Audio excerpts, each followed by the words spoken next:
Šį kartą pradėsim Krepšys epizodą nuo ilgai laukto momento, tai sandėlio pirmi testai. Automobilis pagaliau važiuoja, mes keliavom į Sonax Drift Matsuri ir keliavom į pirmus testus, kurie mums parodys, ant kiek gerai mes pataikėm su prototipais visų detalių, kurias gaminam. Nes kaip ir prieš tai minėjau, šitam kėbule, ypač variklio skyriuje, turim labai daug detalių, kurias planuojame išdirbti ir pasiūlyti jums.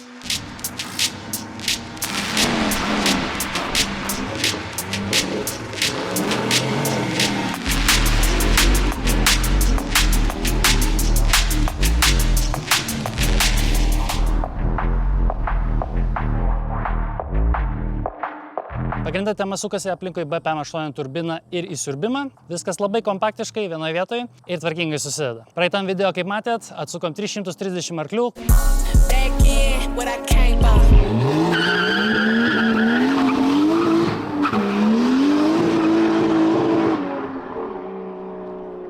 $470 N. Esam patenkinti kreivę, turint omenyje, kad čia yra Gen 1 turbina, bet čia jau truputį vėliau. Dabar ką esmė, uždedat laiką, parašot komentarą ir būtinai palaikot, nes čia pirmasis sandėlio sugrįžimas, dar sakyčiau neoficialus, nes nebuvo normalus pasivažinėjimo. Didžiąją dalį pasivažinėjimo arba taisim automobilį, arba tiesiog stresavom, kad niekas nesuūžtų, nes labai norėjau pravežti kuo daugiau žmonių, pasidalinti tą emociją ir faktas pravežti nugalėtojus, kuriuos išrinkom Instagrame ir autovis.lt konkurso laimėtojus mes pravežėm. 5 žmonės, 5 laimingieji gavo drift taksi. Tai stengiuosi iš visų jėgų padaryti viską, kad šitas automobilis važiuotų ir nesulūžtų. O dabar tiesiog pakalbam, kaip mums sekėsi, ką mes gero nuveikėm ir bendrai, ar viskas pasiteisino ir ar man patiko turbo. Iš esmės, nes po kompresoriaus turbovykas yra truputį kita tema, apie ką mes dabar jau dažniau kalbėsim, nes šitas automobilis turbo, ir dar vienas garaže laukia. Tik pas jį truputį daugiau arklių. Tai reikia biškį to atnaužinti, du ratus prasukėti nuo dėmšė. Bet labai geras tepalo temperatūras. Taip pradeda Rena 8.8, dabar baigiau su 9.7, vanduo 102, jau kai labiau riboti. O kaip įteiko? Cam 4, dabar kai jau normalų ratus turiu, Cam 4. Tai dar radikas taip buvo, bet žinok, turbakų gali tekti didesnį radiką dėti. Nes pastagavus skuterio nėra, tau tepalo dar yra už.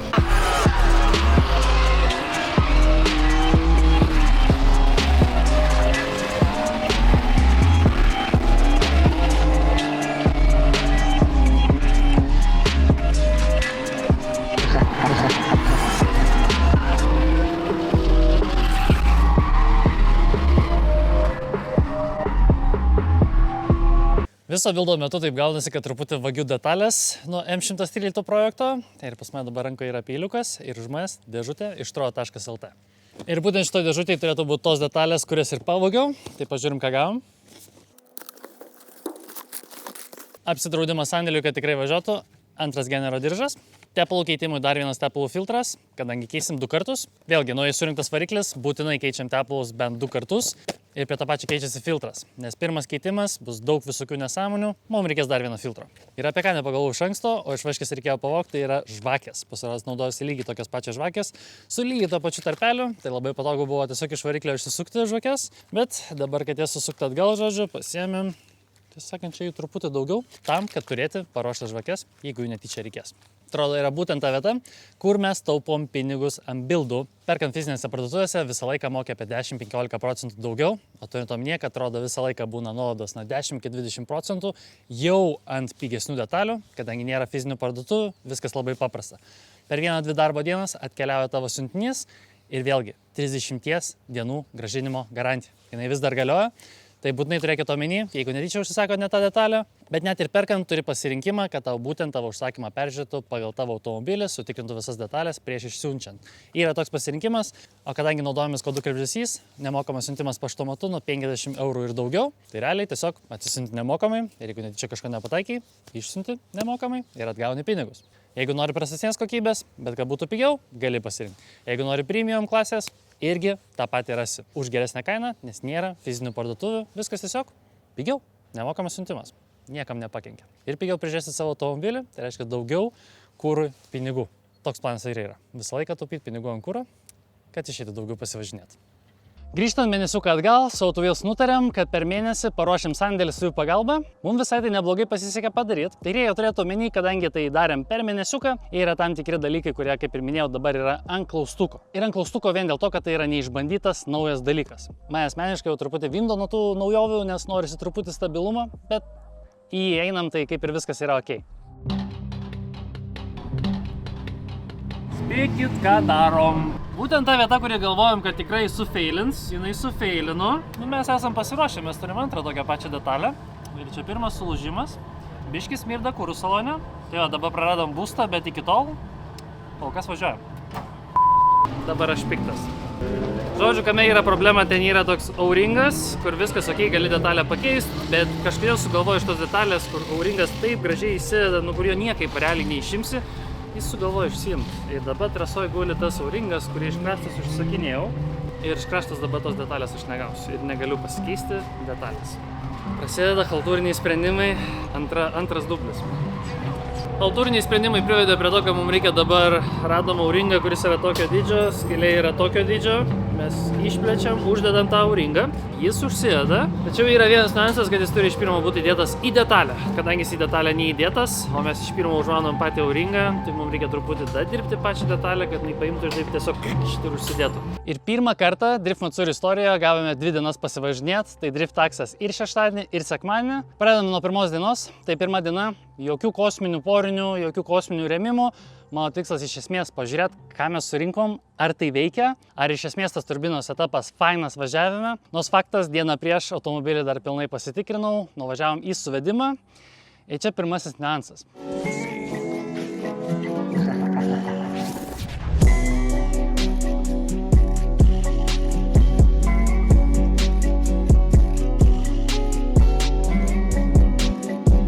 Ir būtent čia turėčiau priminti, kad automobilis ne vieną sezoną buvo mušamas, kankinamas, taip toliau, tai nuvažiuojant į suvedimą aš jau galvau, kad turėsim truputį bėdų su, bendrai. Ar mums iš esmės išeis padaryti suvedimą, kad mašina važiuotų lygiai? Nes kai tik aš ją pardavau, jinai dar savo istoriją apturėjo, kurios dar net nežinau. Tik visi parametrai, kurių būtent norėjau su man žaloku pasiekti, kad tikrai valdytųsi, nes jau turim visus skaičius, kurie tikrai valdosi, jų neišėjo pasiekti. Tačiau jau numatydamas į ateitį, kad man gali būti problemų su kasterio nustatymu, tai yra bendrai iššakęs, kur ratas yra arkoje, tai buvo nuspręsta tiesiog prasukti pro irpą ir nusipirkti reguliuojamus lollipopus, nes reikėjo čia ir dabar, ir tai buvo greičiausias būdas juos gauti. Bet kuo daugiau aš pradėjau kregždžių savininkų klausinėti, kaip ten su stakanais reikalai, ar šitų reguliacijų užtenka bendrai susireguliuoti tokiam skaičiam, kokiam aš norėčiau. Ir atvažiuoju į suvedimą, pastatą mašiną ant suvedimo ir aš matau skaičius, kad pas mumis priekyje yra 7 Camberio.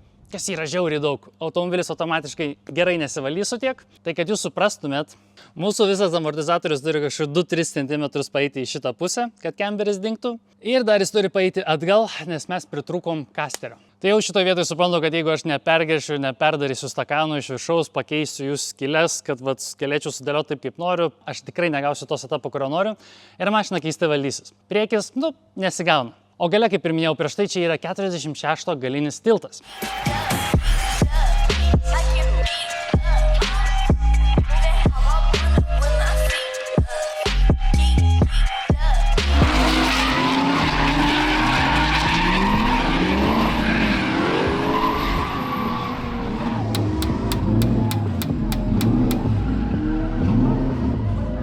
Dėkui labai Deividui už sprendimą.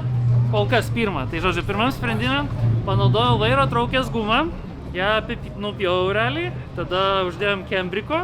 Pagal idėją turėtų sylinti. Viską pažiūrėjau, kad niekas nieko nelaužtų, tai dabar pirmas testas. Jeigu turim būstų po pirmo rato, diena tęsiasi ir mes toliau važiavom.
Aš visą trasą ant rankinio sėdėjau ir Jo, reikia priprast, kad tai greitesnė biškį.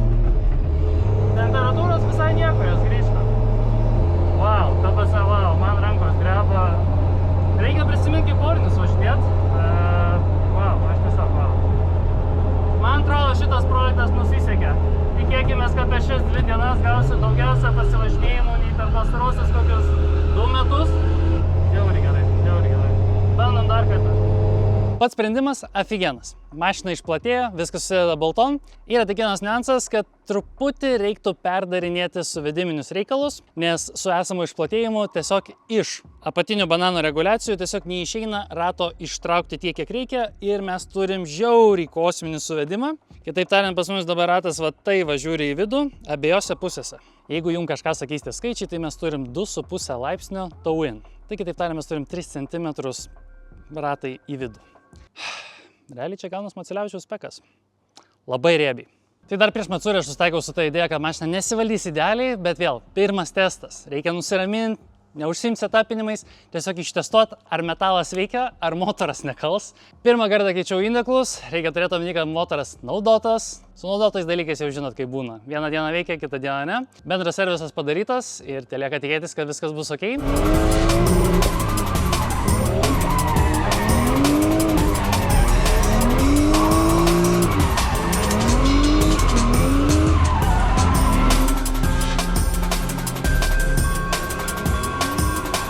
Jau nebegali miegot, bet kada numinęs gazo tikrai nevažiuosi. Mašina spūlina, viskas su ja ok, bet bendrai reikia priprast. Čia jau visai kitas dalykas, čia tau ne kompresorius, kur bet kada numinį ir važiuoji. Ir nevaškia. Reikia dirbti. Mašina maksimaliai įveršta, dar turint omenyje, ką papasako apie suvedimą, maksimaliai ryškus persimetimai, tai mašina piktai valdys. Labai piktai, prie jos reikėjo priprast, bet kaip pirmiem testam, aš jau tiksliai per tą pirmąją dieną supratau, kad man reikia suvedimo parametrus iš karto keičiam, net nediskutuotinai.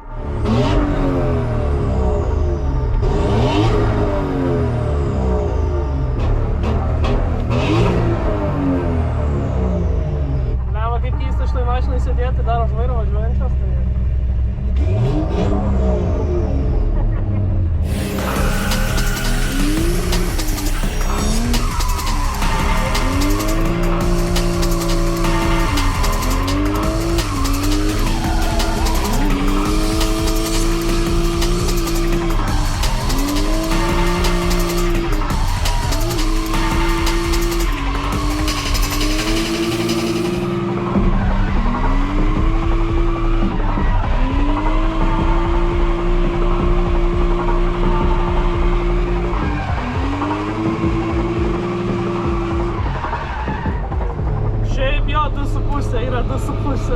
Bet šiaip jo, viniojat, lemba, kai gripo šios kėpalus turi. Jis taip kabina, jis kanda, ne. Ir ką aš galiu pasakyti? Sandėlys yra sandėlys. Jis visą laiką valdosi afigenai. Gale turim bomškoilius, priekį 90-ko dedu koilus, one-wayus. Nuspėjama, ta visa bazė, ta visa... Atrodo, kad eilinį kartą atsisėdau į mašiną, kur milijoną metų su ja važiavau. Žinau tiksliai, kaip jinai važiuoja. Užteko pirmos dienos ir aš principę perpratau, kaip jinai valdosi. Ir jau į antrą dieną truputį galima buvo paleisti normalių bekių ir normaliai pabandyti užem.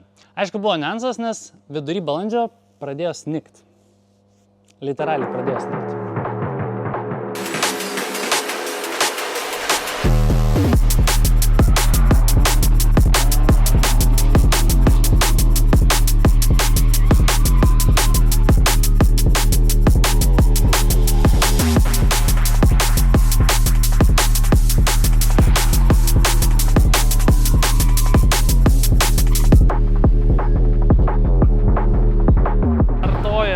Bulvekas atidaro. Ką, važiuoja mašina dar po kol kas, jau antros dienos galas. Aš jau norėčiau namo, bet jis vis dar važinėja, tai užpisa. Dabar pirmas dalykas, ką turim padaryti, tai patikrinti, ar pūstlykai išsisprendė. Ir laikom špygas, kad jie išsispręs, nes tada gausim gerų porinį. Tai dabar važiuojam per tiesę, prasivažiuosim, lengvai sukersim būstą. Čia gali parodyti.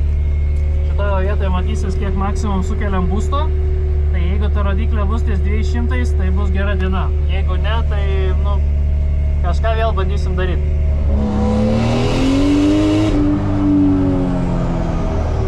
Reikia dabar raną padaryti ir žiūrėsim kaip gausim.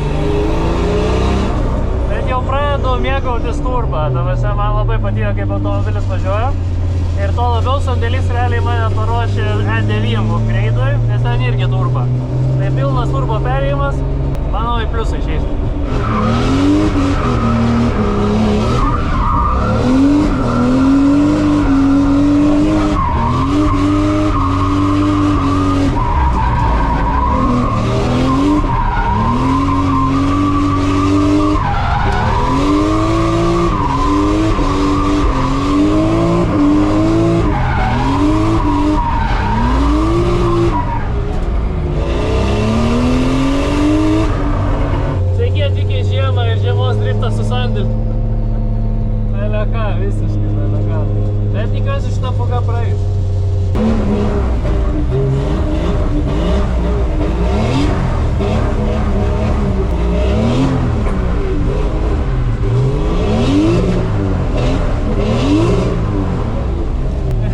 Nieko, nesąmonė visiškai. Reikia slėgį leisti.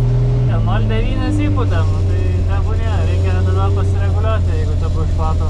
Visi šitie dalykai buvo išdirbinėjami vos ne 2 metus. Visos mūsų garažo komandos prisidėjo tikrai ne vienas žmogus. Su to, kad pagamintas išmetimo adapteris gavosi virinimo būdu gaminamas, automatiškai truputį susitampė, truputį turbina kitoje vietoje. O kadangi skubėjom ir išmetimas, ir įsiurbimas buvo padarytas prieš, tai jo, atsirado visokie laužimai, kampai netaisyklingi. Dėl to ir atsirado va tokie sprendimai, kurie yra tiesiog juokingi, lygiai taip pat ir kaip kolektoriaus laikiklis. Aš net nerodysiu, kaip jis atrodo, bet buvo padaryti tiesiog dalykai, kad išvažiavimui tai veiktų. Nes faktas, tai reikės atidirbinėti. Ir vat būtent tada, kai jau ištestuoji, tu žinai, kuriuose vietose yra kritiniai taškai, kuriuos gali atidirbti. Čia nėra ok, čia nėra geras laikiklis, čia jau net nediskutuotina.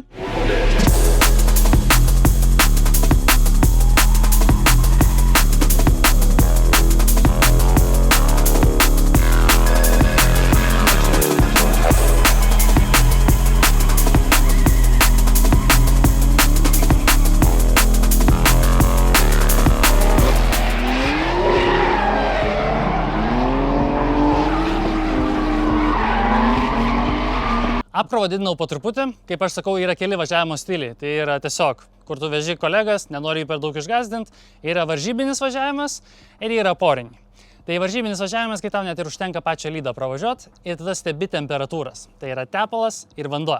Ir būtent šitam setup'e nusprendžiau pabandyti nenaudoti tepalo aušintuvo, pasižiūrėti konkrečiai sulogint, kokias tepalo temperatūras turim drifto metu varžybiniam važiavime. Nes varžybinis važiavimas tai yra praktiškai visa trasa pilnam gaze, konkrečiai maksimaliai apkrauni visą sistemą, nusileidi slėgį, vėlgi, maksimalus gripas, maksimalus greitis. Ir ką mes gavom, kad pamatėm, kad truputį skaičiukai šauna į orą. Ir dar viena bėda, kurią bandymų metu mes tai sužinom. Tai vien dėl to, kad neužšinu tepalo, automatiškai ta temperatūra pereina į aušinimą ir mes turim aušinimo temperatūras pakankamai didelės, o tepalas realiai, kaip aš sakau, realiai savo darbiniai zonai. Tarp 90 ir 105. Jam ten labai patogu, jis būtent tam ir sukurtas, viskas yra stokiai, bet aušinimas 105, čia jau nėra gerai, ypač po vieno rimto rato. Bet vėlgi, yra niuansėlių, viskas nelabai idealiai padaryta. Nėra skylių kapote, tai faktas atsirado tokia problema, kadangi čia yra paipas, oro išeit daug vietų nėra, radiatorius pakankamai arti gavosi, tai reikia visą šitą dalyką spręsti ir tai yra vienas iš pirmų sprendimų, kuriuos čia ir darysim, kad tiesiog po kapotu judėtų vėjas. Ir kas iš tikrųjų keisčiausia, nors ir antras radiatorius, kuris atsakingas už įsiurbimo temperatūras, nebuvo pakankamai priglaustas, nebuvo idealiai sudėtas taip, kad jis maksimaliai efektyviai veiktų. Nėra čia daug skylių, kurios padėtų tam radiatoriui kuo daugiau oro pro save prastumt. Įsiurbimo temperatūros visiškai ten problemų neturim. Didžiausia temperatūra, kurią man išėjo išspaust, buvo, jeigu neklystu, 44 laipsniai po max varžybinio važiavimo, kur ten jau tepalas 112 buvo, vanduo 108, taip pakankamai solidžiai apkroviau automobilį. Tai ties įsiurbimo temperatūrom, įsiurbimo adapteriu, aš dedu laiką, sistema suveikia. Ir čia visiškas base setupas, mes dar jį galim upgrade'int. Tai jeigu jau toks setupas veikia, tai yra labai gerai.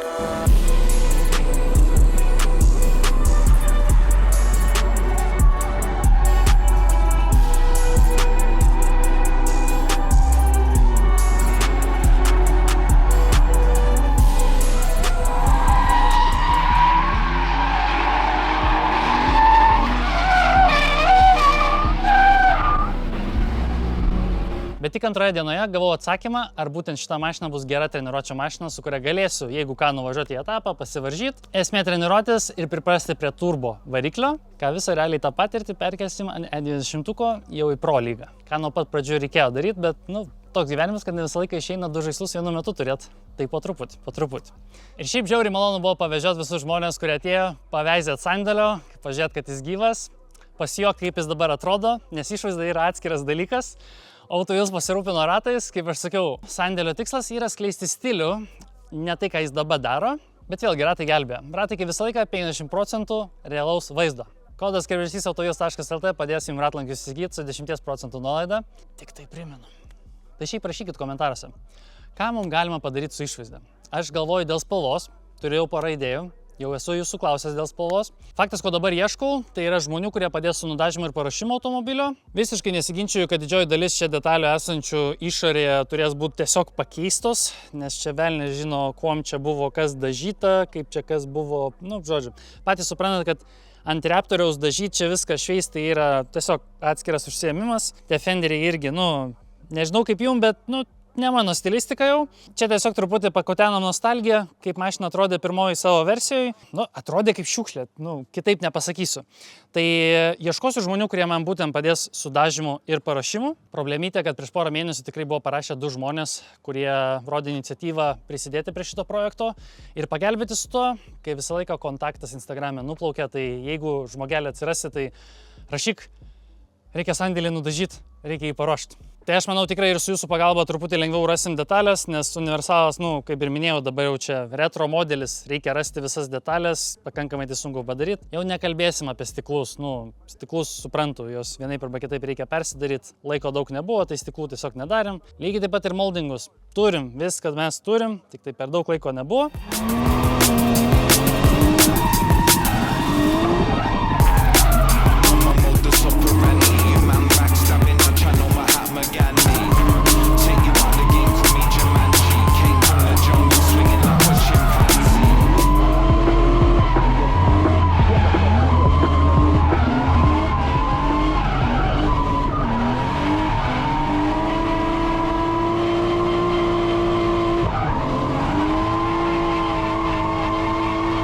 Tai realiai mano pirma mašina, kurioje įdėjau kapoto laikiklius, kurie yra tiesiog metaliukai, kurie užsipinina.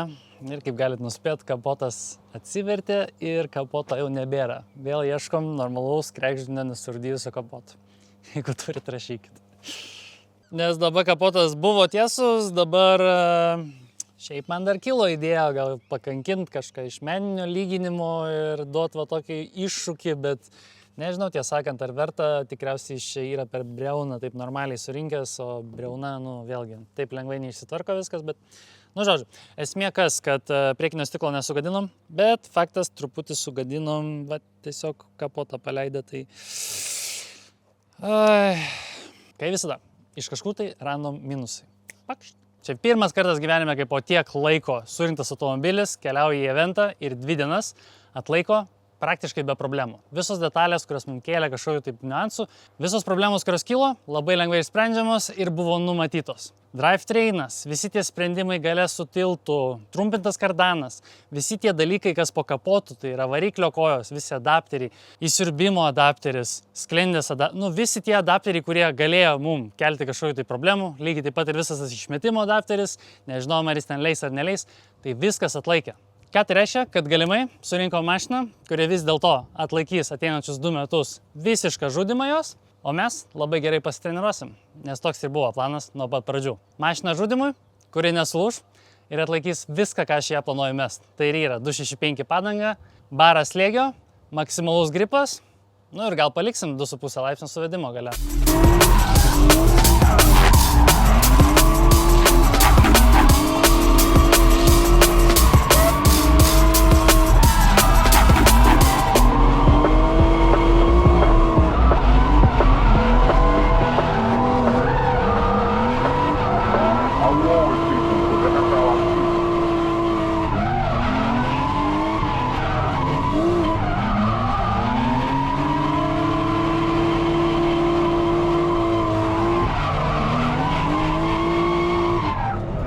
Mūsų taip pat laukia drifto pamoka su sandėliu. žmogus laukia savo eilės. Mes turim, kaip ir minėjau, daryti porą dalykų, kurias jau rodysiu ateinančiame epizode. Ir kai juos dirbsiu, darysim tą drifto pamoką, nufilmuosim visą reakciją, kaip žmogui seksis važiuoti. Ir jeigu turint omeny, kad čia sandėlis, tai bus šiaip įdomus momentas. Pasistengsiu jį padaryti maksimaliai gerai besivaldantį, kad patirtų tą pilną sandėlio experience, kaip aš sakyčiau, kur atsisėdė į mašiną ir tiesiog važiuoja. Valdos, jokių problemų nėra, tiesiog gauni kaifą išvažiavimo ir visiškai nesirūpini. Mūsų galite palaikyti krepšys.com, ypač sandėlį, nes jį reikės dažyti ir čia, vėlgi. Pakankamai daug darbų, būtinai įsigykit pakabuką ar tai merčo pasipildėm, turim jo ir vietoj stokinam, todėl užsakymai siūsis greitai. Ir pakabukai visą laiką vietoje yra. Ir dar, jeigu neklystu, 3-4 poros koinių liko. Tai prie sandėlio tikrai galite prisidėti taip. O mano darbas dabar yra jau pereidinėti prie E20. Aš asmeniškai pasiėmiau maksimaliai daug emocijų, man žiauriai to trūko, pagaliau ištrūkti iš garažo, pasivažinėti. Ir viskas realiai buvo daroma būtent dėl to, kad pagaliau pradėtumėm važiuoti, o nesidėti garaže. Tai manau, visiškai šitą mašiną atliks savo darbą idealiai. Ir tiesą sakant, man žiauriai patiko, ką šitas turbakas gali daryti. Tai ateinančiuose epizoduose dar tikrai pilnai ištestavę, duosim pilną review ir gal net atskirai sukursiu video, kaip jums pasidaryti tokį patį setupą ir kiek jis kainuotų. Šiaip rašykite komentaruose, ką jūs norite dar ką papasakočiau būtent apie šitą buildą, nes labai jau daug detalių, naujų, visokių išdirbtų, neišdirbtų, žodžiu, labai daug temų į vieną susimaišė, tai rašykite komentaruose, kas jūs konkrečiai domintų, gal kažkam tiesiog duoti su ją pravažiuoti. Kaip jums tokia idėja? Žodžiu, laukiu jūsų idėjų komentaras. Manęs dar laukia koks mėnesiukas darbo prie E20, todėl kipsim į darbus. Ten bus įdomu, labai įdomu, nes turim buržuiką salone, turim planą atsukti 800 arklių, naujai perrinktas variklis. Tikiuosi, kad tai viskas atlaikys ir ten lygiai taip pat mūsų laukia pirmi testai, dyno sesija, žodžiu, vėl viskas tas pats, tik truputį kitaip. Laikas man vidosas tau, jeigu patiko epizodas, rašot komentaruose ir kokie komentarai, kaip jums sandėlys, judantis trasoje. Bet mes jį dar dirbinėsim ir būtinai tai parodysim. Nesandėlį!